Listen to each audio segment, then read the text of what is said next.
Hey folks, Kevin here. Well, it's October 17, 2023. I don't know if you ever feel like it, but sometimes I feel like I don't know which way to get started during the daytime. The list is just too long to, sometimes you just want to say, oh, the hell with it and go back to bed or whatever. A little bit like I feel today, but it's fall time, so it's time to get a lot of trees transplanted that have got to be transplanted. So down in the first food forest, one of the older, more mature pawpaw trees is planted too close to one of the cherries. I'm going to have to transplant that one, and I'm thinking about bringing it up here. It's a pretty good sized cherry tree, and it is a fruit producer. I can't remember which cultivar it is, but there's also a lot of root suckers, pawpaw root suckers around that tree, which I want to transplant into different places on the property.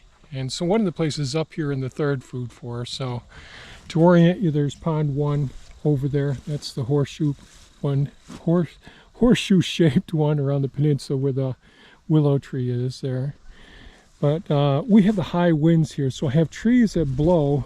Well, you can sort of see this spruce here, and you see these buggers here all telling you west is to the left of the screen. And so what I've learned over time is I always plant them now so that they're leaning a little bit towards the west, and that seems to keep them pretty straight. But I'm thinking about transplanting these ones as well, just to straighten them up, because it drives me nuts. Now that might be a mistake. Sorry about that. That might be a mistake, but that's what I'm thinking. In this area, I never finished the third food forest, and it probably wouldn't have the trees blowing over as much if I had it denser the way I'd planned to do it. So I've got service berries that I've got to transplant, so I may be putting a row of service berries in here. I'm taking them from a couple different places on the property. Then over here is where we used to grow the garlic and the shallots up here years ago. And really nice rich soil up here. You can see from the grasses are growing, but it dips down over there and it dips down over here a little bit too, so I need some fill in here, and I've got to take some fill out of there over here. I'll show you in a second. But over in here I can put a couple of rows of different trees, some pawpaw trees in here, and then I'll graft onto those pawpaw rootstock different cultivars, so we'll have more productivity and all. And I want to dig my horseradish out of this place here, because I used to do all of the composting, the large pile composting up in this area. So, and I've got the trees in other locations.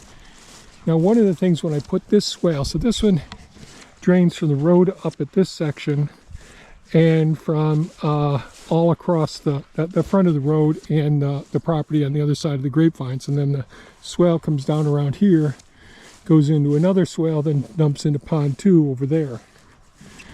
So when I put this in and we dug out this swale, we just mounted the soil here, and this is too much. So this is where I'll be getting some of the soil and moving it over there and filling it in. It'll make a mess because the ground is wet. These are all the hazelnuts over in this area. But this peach tree, we lost this peach tree to deer rub. This apple I can move over there. I've got a service berry here, a red bud here, another service berry there. Those really produce well, so I can bring those over. And I got a couple more around the side. I won't be working on this area this year. I'll just work up to where this spruce is, or just on the other side of it. And that one's got tons of poison ivy in it. This one took a big hit 2 years ago when a big ash from over here came down, went right across, took off a limb from the willow here, ripped the whole side down on this one, and it looks like it's recovering pretty well. Used to be much thicker on this side, but that's where we are. The walnuts are over there with this Jerusalem artichokes. So The ground isn't too bad, but the surface is pretty soft. And so I've got to decide where to get started. I think I'm going to start up here, bring Elon, the excavator, up here, dig a hole. So whenever I'm transplanting large trees, things that are like 20, 30 foot tall, or even in the teens, you really want to know where you're going to put it. Dig the hole first, know the root ball size that you're going to be transplanting, and then try and grab it, secure it. And in the case where I'll be moving that cherry from, which I think I'm going to be putting up here, and one of the things I'll say is, as I'm doing this, until the forest really grows in thicker, I'll have to mow around things. So I want to leave enough room so that the mower can fit in between each one of the trees. Unless I do clumps, like some of the service berries, I may clump several together and create a thicket of service berries. So that's a possibility. And when you're taking root suckers, there's a possibility that some of them won't survive.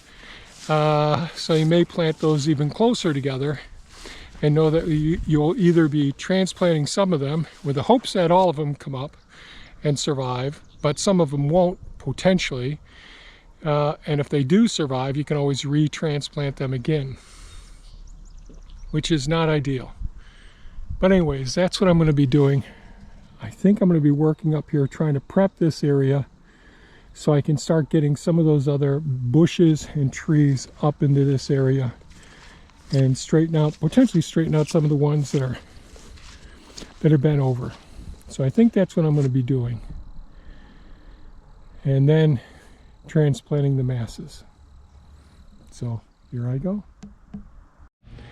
Okay, just finished lunch a little while ago, and the tree that was where this honey locust is now right here. It's a larger one, and this is the one that was really leaning over a lot. So this one I got over here, got this one set, and as I've been moving trees, I've been pruning, and they're there for mini-me later on with the grapple. This tree was over where that crabapple was. I did scuff it up a bit, unfortunately, but I moved it to the spot where the original one was.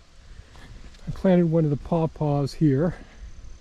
Moved the crabapple from, I planted the pawpaw here. This crabapple was where that pawpaw was, so I moved this one over some. Just trying to get my spacing for everything that I'm doing. This English walnut or heartnut, I can't remember which one it is. I think it's dead. So I'll probably end up putting another pawpaw over in here. And we got the crab apples here. Now, right over here, this row was the whole row that was leaning pretty badly. So I pruned those trees. So this is one of the apple trees here. And so it's doing better. It's straightened up some. I should be able to get the mower and equipment in between all of these pieces. This is the other apple tree. It's curled quite a bit, but I have the main trunk fairly straight now. I'll end up... What the heck going on here, gimbal? Come on.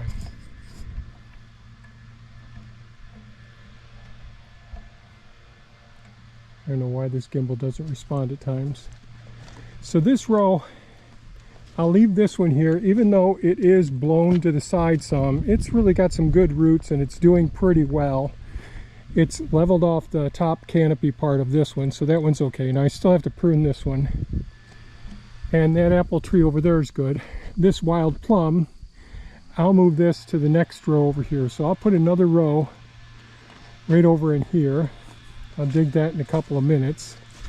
I've been sculpting out the edge where the swale system is here. The mound's a little bit too high, but I'll be fixing that. I may end up moving that crabapple over just a little bit too. We'll see. And I've got an extra honey locust over there I just set over in the forest edge there. So I've got one that I can move in.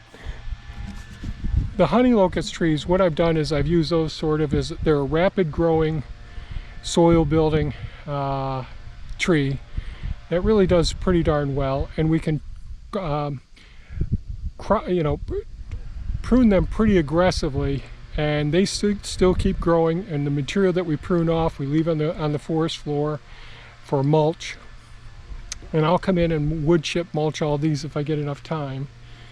But right now I'm separating the rocks, leaving as much good soil right here with each one of the plants, trying to straighten them up, get them pruned, put in some of the pawpaws in between places. Even though that's awfully tight, that's not a spot that I'm going to want to mow in between those over there. So they can be pretty tight. I'm not sure that that walnut there is going to survive. That honey locust, that can be chopped down again and let it grow again. And one of the things I want to do is get this small tree that's too close to this apple here, get that wild plum probably right up over here, but I may move that crab apple first, and then I'll go down and back. I've got a cherry that's got to come up here, and I've got a what else do I have to have? I have an apple that's got to come up here, another apple. Those are in the first food forest, so I'll make the hole here, then go down and get it, bring it up, put it in the spot here, and move on. So, and as I get some soil, I could separate the rocks from it, and bring the rocks down and back, and then I'm using the soil to build up the areas that need it here. So that's a midday update on how we're doing. Kind of happy with how things are turning out so far. It's fall, they're going dormant, so this is the time to do it. So now back to the project. Okay, I'm going to try and remember where I left off. So I had moved the one locust that was here over to the other side of Pepe over there, and moved this locust here, put two pawpaws in here. The small crab apple that was here I moved here. The English walnut, I don't know that that's viable. I moved this crab apple from here. I moved this native plum from over there. And the rest of these I left as they are. I just cleaned out along the swale. I'll do more of a dress up later on.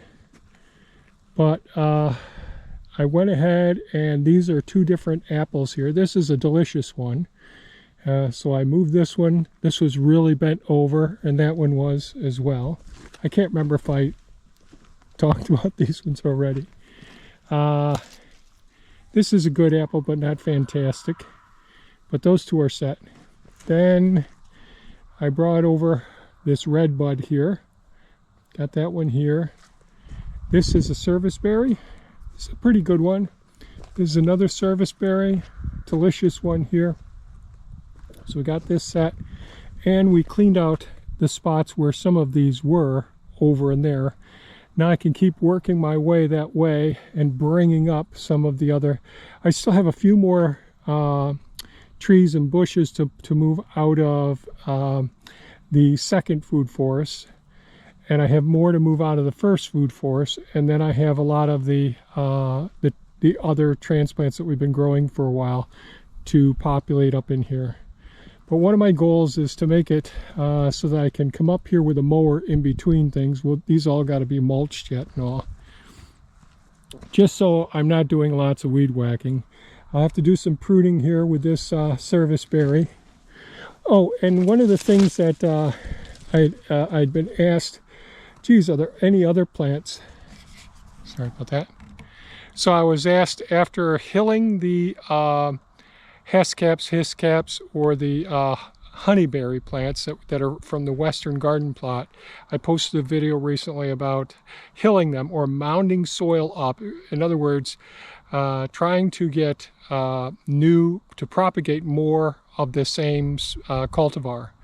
So that way I went ahead and dug down deep holes over in the western garden bed. I'm sorry, in the eastern garden plot where the russet potatoes were. I dug nice deep holes, buried the honeyberry plants much deeper than you normally would bury them. In other words, where the roots attached to the main stems coming up. I went ahead and buried those even lower, so that as the new shoots come up, each one of those shoots will be coming up from the roots down below, and they'll develop their own root systems, and then I can go in, pull back the soil on the surface, and prune out rooted cuttings from the honeyberry. So, and I was asked, geez, are there any other plants that we can do it with? And so service berries is another plant. So as you can see, this sent up multiple shoots. So I dug this one down a little bit deeper than the root crown, not a lot deeper.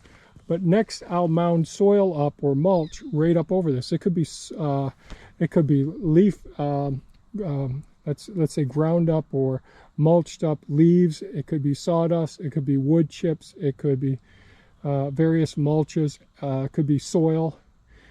Our ground is so rocky. I mean, I've already made a few trips down to the beaver pond and to the hugelkultur pit, taking rocks down there because this is just loaded with rocks up here.